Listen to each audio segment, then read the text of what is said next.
നമസ്കാരം. ഈ ഹേമ കമ്മിറ്റി റിപ്പോർട്ടുമായി ബന്ധപ്പെട്ട് സർക്കാർ സ്വീകരിച്ച ഒരൊറ്റ നിലപാട് അക്ഷരാർത്ഥത്തിൽ ആരോപണ വിധേയരെയും പ്രതിപക്ഷത്തിന്റെയും വായടപ്പിച്ചു, ഞെട്ടിപ്പിച്ചു എന്നൊക്കെ പറയുന്നത് കൃത്യമായിരിക്കും. എന്താണെന്നല്ലേ, ഈ കേസുമായി ബന്ധപ്പെട്ട് ഒന്നും ഒളിപ്പിക്കാനില്ല, ഒന്നും സംരക്ഷിക്കാനില്ല. തെറ്റ് ചെയ്ത ആർക്കും ഇതിൽ സർക്കാരിന്റെ ഭാഗത്തു നിന്ന് ഒരു വിട്ടുവീഴ്ചയും ഉണ്ടാകില്ല എന്നതിന്റെ കൃത്യമായ തെളിവ് എന്താണെന്ന് അറിയും. ഒരു അന്വേഷണ കമ്മീഷനെ നിയമിച്ചു. ആ അന്വേഷണ കമ്മീഷനിൽ 4 വനിതാ IPSകാർ. സ്വപ്നത്തിൽ ചിന്തിക്കാൻ പറ്റും. അതായത് കേരളത്തിലെ ഏറ്റവും പേരുകേട്ട 4 വനിതാ IPS ഉദ്യോഗസ്ഥരെയാണ് ഈ കേസുമായി ബന്ധപ്പെട്ട് തുടരന്വേഷണത്തിന് നിയോഗിച്ചിരിക്കുന്നത്. അതായത് പൂങ്കുഴലി എന്ന IPS ഉദ്യോഗസ്ഥ, മെറിൻ ജോസഫ്, ഐശ്വര്യ ഡോങ്ക്ലെ, ഒപ്പം അജിത ബീഗം. ഈ 4 പേരും നിലവിൽ സർവീസിലെ ഏറ്റവും പേരുകേട്ട വനിതാ ഉദ്യോഗസ്ഥരാണ്. ആ ഉദ്യോഗസ്ഥരെ തന്നെ ഈ അന്വേഷണത്തിന് നിയോഗിക്കുമെന്ന് സ്വപ്നത്തിൽ പോലും പ്രതിപക്ഷമോ അല്ലെങ്കിൽ ഈ ആരോപണ വിധേയരായിട്ടുള്ളവരോ ഇതുവരെ നനച്ചിരുന്നു കാണില്ല. കാര്യം ഏതെങ്കിലും ഒരു അന്വേഷണ ഉദ്യോഗസ്ഥരെയൊക്കെ വെച്ചിട്ട് ഇതിനെ അങ്ങ് വെറുതെ അന്വേഷിച്ച് കളയുമെന്നാണ് കരുതിയത്. പക്ഷെ അങ്ങനെയല്ല. തെറ്റ് ചെയ്തിട്ടുണ്ടോ അവരെ ഒരു കാരണവശാലും സംരക്ഷിക്കുകയോ അവരുടെ യാതൊരു തരത്തിലുള്ള ഉത്തരവാദിത്തമോ ഈ സർക്കാരിനില്ല. അത്തരം കാര്യങ്ങളൊന്നും സർക്കാരിന്റെ പ്രശ്നത്തിൽ വരില്ല എന്ന് മുഖ്യമന്ത്രി ആവർത്തിച്ചു പറഞ്ഞിരുന്നു. അത് പ്രവൃത്തിയിലൂടെ നടപ്പിലാക്കിയിരിക്കുകയാണ്. ഈ വിഷയവുമായി ബന്ധപ്പെട്ട് സർക്കാരിനൊന്നും ഒളിപ്പിക്കാനുമില്ല. ആ മേഖലയിൽ എന്തെങ്കിലുമൊക്കെ നല്ല കാര്യങ്ങൾ, മാറ്റങ്ങൾ കൊണ്ടുവരണമെന്ന് മാത്രമാണ് സർക്കാരിന്റെ ഉദ്ദേശം. അതിന്റെ പേരിലാണ് ഒരു കോൺക്ലേവ് കൂടി നടത്താൻ തീരുമാനിച്ചത്. അതിനെക്കുറിച്ച് പറഞ്ഞത് ഇരയെയും വേട്ടക്കാരെയും ഒരുമിച്ചിരുത്താൻ തീരുമാനിച്ചു എന്നാണ്. അതായത് കോൺക്ലേവ് എന്ന് പറഞ്ഞാൽ സിനിമാ സംഘടനകളുടെ പ്രതിനിധികളെ വിളിച്ചു വരുത്തി ആ ഒരു നയം തീരുമാനിക്കുമ്പോൾ നിങ്ങളുടെ സജഷൻസ്, നിങ്ങളുടെ ഒപ്പീനിയൻ എന്തൊക്കെയാണ് അതിൽ പറയേണ്ടത്, അതിനെ സംബന്ധിച്ചുള്ള കാര്യങ്ങൾ ചർച്ച ചെയ്യാനാണ് കോൺക്ലേവ് വെച്ചതെന്ന് സാംസ്കാരിക വകുപ്പ് മന്ത്രിയായിട്ടുള്ള സജി ചെറിയാൻ ആവർത്തിച്ച് പറഞ്ഞിട്ടും അങ്ങനെയല്ല. ഈ കോൺക്ലേവ് എന്ന് പറഞ്ഞാൽ ഇരകളെയും വേട്ടക്കാരെയും ഒരുമിച്ചിരുത്താനുള്ള വേദി എന്ന് പറഞ്ഞു. പക്ഷെ അതിന് തൊട്ട് മുന്നോടിയായിട്ട് തന്നെ പലതരത്തിലുള്ള തുറന്നു പറച്ചിലുകളും ഈ ഹേമ കമ്മിറ്റി റിപ്പോർട്ടും പുറത്തു വന്നതിന് ശേഷം ഉണ്ടായ പുതിയ സാഹചര്യങ്ങളെ മുൻനിർത്തിക്കൊണ്ട് ഒറ്റ തീരുമാനം: ഈ കേസ് ഇനിയിപ്പോ IPS തലത്തിലുള്ള ഉദ്യോഗസ്ഥർ അന്വേഷിക്കേണ്ടേ, അല്ലെങ്കിൽ ഏതെങ്കിലും ഒരു സ്റ്റേഷൻ ബേസ് ചെയ്തുള്ള കേസല്ല. ഈ കേസുമായി ബന്ധപ്പെട്ട് അങ്ങോട്ടേക്ക് പരാതി പറയാനുള്ളവർ അല്ലെങ്കിൽ പരാതി ഉണ്ടെന്ന് അറിയിച്ചവരെ നേരിട്ട് ഉദ്യോഗസ്ഥർ ബന്ധപ്പെട്ടതിന് ശേഷം നിങ്ങൾക്ക് പരാതി ഉണ്ടോ, അതിനെ സംബന്ധിച്ച് അന്വേഷണം നടത്താൻ പോകുന്നു എന്നൊക്കെ അറിയിച്ചപ്പോ ഈ പ്രതിപക്ഷത്തിന്റെ വാക്യാത്തൊരു അമിട്ട് വെച്ച് പൊട്ടിച്ച അവസ്ഥയാണ്. സതീശന്റെ ഇപ്പോഴത്തെ പ്രതികരണങ്ങളൊക്കെ ഒന്ന് ശ്രദ്ധിച്ചു നോക്കൂ. നേരത്തെയൊക്കെ ആവേശഭരിതനായി പറഞ്ഞു. അദ്ദേഹം മുന്നിൽ കണ്ടിരുന്ന അടുത്ത ഒരു ഡയലോഗ് ഇതായിരുന്നു: ഈ അന്വേഷണ കമ്മീഷനെ അല്ലെങ്കിൽ ഈ അന്വേഷണ സംഘത്തെ നിയോഗിക്കുമ്പോൾ സതീശൻ അടുത്ത കരുതിയിരുന്നത് അങ്ങനെ ഏതെങ്കിലും അന്വേഷണ സംഘത്തെ നിയോഗിക്കുമ്പോൾ അത് പറ്റില്ല, അത് വനിതാ സംഘത്തെ തന്നെ നിയോഗിക്കണമെന്ന് അദ്ദേഹം ഒരു ഉണ്ടയില്ലാ വെടി വെച്ചിരുന്നു. പക്ഷേ സതീശൻ മനസ്സിൽ കാണുന്നത് മാനത്ത് കാണുന്ന വ്യക്തിയാണ് പിണറായി. അദ്ദേഹത്തിന് ഈ വിഷയവുമായി ബന്ധപ്പെട്ട് നേരത്തെ നടി ആക്രമിക്കപ്പെട്ട കേസിൽ ഇത്രയും വലിയൊരു പ്രമുഖ നടൻ അദ്ദേഹത്തെ 85 ദിവസം ജയിലിലടച്ച ചരിത്രം കേരളത്തിൽ മറ്റേതെങ്കിലും ഒരു കേസിലുണ്ടോ? ഇന്ത്യയിൽ തന്നെ ഇങ്ങനെ ഒരു സംഭവം ഉണ്ടായതിനു ശേഷം സിനിമാ മേഖലയിലെ സമഗ്രമായിട്ടുള്ള പ്രശ്നങ്ങളെക്കുറിച്ച് പഠിക്കാൻ ഒരു കമ്മിറ്റിയെ നിയോഗിച്ചു. അവിടെ സ്ത്രീകൾ തുറന്നു പറഞ്ഞ കാര്യങ്ങളെ സംബന്ധിച്ച് ഒരു റിപ്പോർട്ട് ഉണ്ടാക്കി.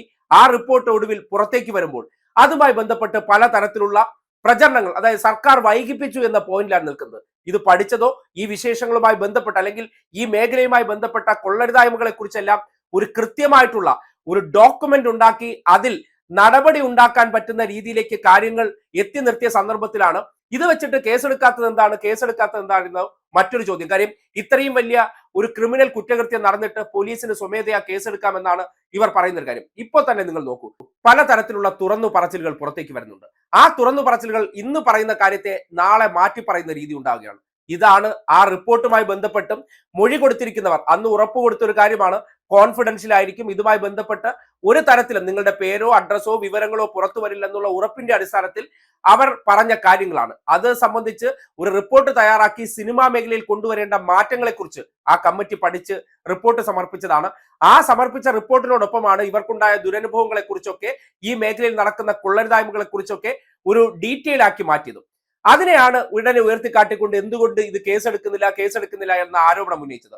അതിനെ സംബന്ധിച്ച് കേസെടുക്കാത്ത കാര്യത്തെക്കുറിച്ച് സർക്കാർ പറഞ്ഞത് പരാതി വരട്ടെ എന്നുള്ള കാര്യമാണ്. എന്തുകൊണ്ടാണ് പരാതി വരട്ടെ എന്ന് പറഞ്ഞതിന്റെ കാര്യം മനസ്സിലാകുന്നുണ്ടോ? കഴിഞ്ഞ ദിവസം നടൻ ജയസൂര്യക്കെതിരെ ഒരു നടി നടത്തിയ ഒരു പ്രതികരണം പിറ്റെന്ന് വന്നിട്ട് അവർ പറയുകയാണ് ഞാൻ ഉദ്ദേശിച്ച ജയസൂര്യ അല്ല എന്ന് പറഞ്ഞു വെക്കുമ്പോൾ എന്താണ് ഈ ഒരു പരാതി? അത് കൃത്യമായിട്ട് ഒരു വ്യക്തിയിൽ നിന്ന് നേരിട്ട് കിട്ടാതെ കേസെടുത്തു കഴിഞ്ഞാൽ എനിക്ക് അങ്ങനെ പരാതിയില്ല, പരാതി എടുക്കണമെന്ന് ഞാൻ ആവശ്യപ്പെട്ടിട്ടില്ല എന്ന് നാളെ ഇവർ പൊതുസമൂഹത്തിന്റെ മുന്നിലോ കോടതിയിലോ പറഞ്ഞാൽ ആരായിരിക്കും അതിന്റെ ഉത്തരവാദി?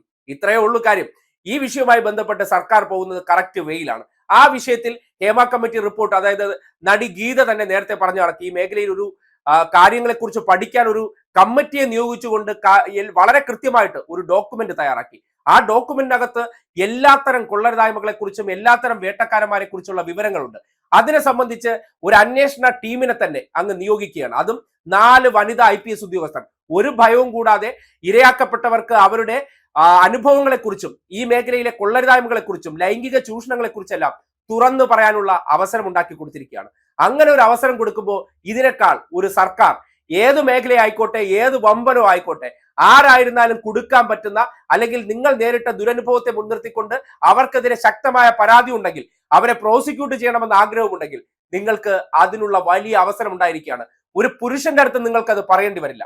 4 ഏറ്റവും എഫിഷ്യന്റ് ആയിട്ടുള്ള IPS വനിതാ ഉദ്യോഗസ്ഥരെ തന്നെ മുന്നിലേക്ക് വെച്ചു കൊടുക്കുമ്പോൾ ഈ വിഷയവുമായി ബന്ധപ്പെട്ട് സർക്കാരിന് ഒന്നും മറയ്ക്കാനില്ല, ഒന്നും ഒളിക്കാനില്ല, ഒരു വമ്പന്മാരെയും സംരക്ഷിക്കാനില്ല എന്നുള്ള ശക്തമായിട്ടുള്ള സന്ദേശം തന്നെയാണ് അതിലൂടെ പുറത്തു വരുന്നത്. അത് പുറത്തു വന്നപ്പോഴാണ് സതീശനൊക്കെ ആകെ അക്കിടി പറ്റിയ ഒരു അവസ്ഥ ഉണ്ടാകാൻ പോകുന്നത്. കാര്യം ഇതിൽ പെടാൻ പോകുന്ന ആരാണ്? പല പ്രമുഖരായിട്ടുള്ള കോൺഗ്രസിന്റെ നേതാക്കന്മാരാണ് ഈ സിനിമാ മേഖലയിലുള്ളത്. അവരൊന്നും പുറത്തു പറയുന്നില്ലെന്നേ ഉള്ളൂ. കോൺഗ്രസിനെ അവർ ബാക്ക്ഗ്രൗണ്ടിൽ കൂടെ സഹായിച്ചു കൊണ്ടിരിക്കുന്ന അവസ്ഥയുണ്ട്. പലർക്കും നേരത്തെ മുതൽ കോൺഗ്രസ് അനുഭാവമുണ്ട്, കോൺഗ്രസുമായി വളരെ അടുത്ത ബന്ധമുണ്ട്. വളരെ കുറച്ചു പേര് മാത്രമേ ഈ സിനിമാ മേഖലയിൽ നിന്നുള്ള ഇടതുപക്ഷത്തിന്റെ മുഖമായിട്ടുള്ളവർ ഉള്ളൂ. അവർ അതിനെക്കുറിച്ച് തുറന്നു പറഞ്ഞിട്ടുമുണ്ട്. പക്ഷേ താപ്പാനകളായിട്ടിരിക്കുന്ന പലരും ഇന്ന് കോൺഗ്രസ് ആണ്, നാളെ സംഘികളായി മാറുന്നു. അത്രയേ ഉള്ളൂ വ്യത്യാസം.